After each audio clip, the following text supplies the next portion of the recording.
headed to a Skoolie event, or even boondocking, chances are one day you're going to get stuck, or at least be in conditions to get stuck. Let's talk about how to avoid that. Good morning, Skoolie family. Today we're going to talk a little bit about off-road driving in your Skoolie, and that's important at Skoolie Swarm, where we have a little bit of sugar sand, or if you're out west attending another big event and you don't want to get stuck in the sand. So these are some tips in our experience with off-roading and Skoolie life that help keep you from getting stuck as you travel. So let's not be indecisive on the sand. That big tire, ours is a little wider than the average one.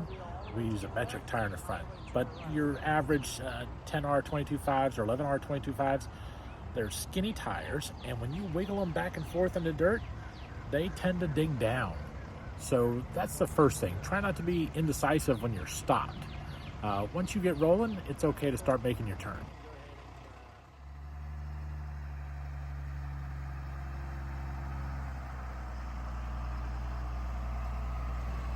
So here's another spot where a helpful tip would be appropriate. Don't stop in sugar sand. Did you see the way that front tire sunk down? Yeah, don't stop there. If you can just keep motoring through until you see a nice firm spot, try stopping there. Not all these are bulletproof tips, but it's worked for us a lot in the past. This segment of the video is a culmination of doing several things wrong, right? We stopped in sugar sand, we turned our wheels indecisively, and then we tried to take off with our wheels turned, and you can hear the bus engine struggle to push that weight through the sand.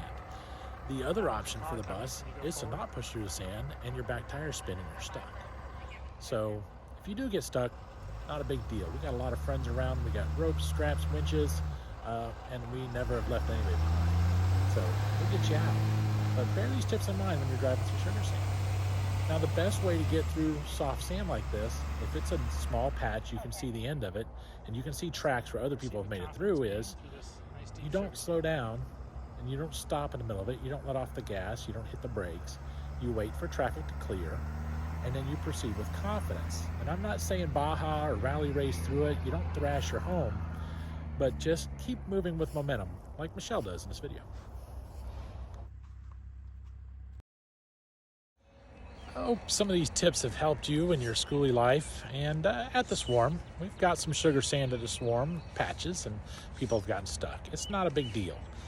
We've pulled everybody out. But as you go down the road, whether it be in Utah or Arizona or Michigan or wherever you go, mud and sugar sand are kind of the same in many respects. So you treat it the same.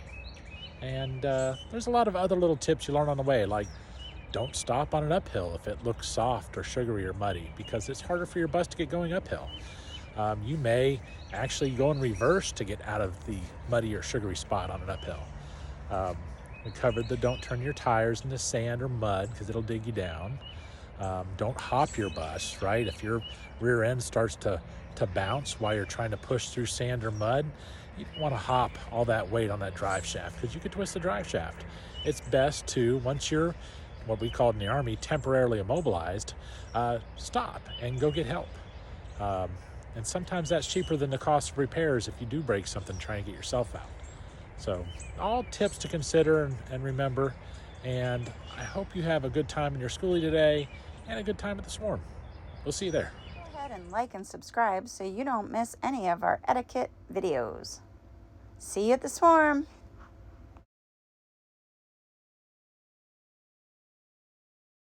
Bark, bark, bark, bark. Bark, bark.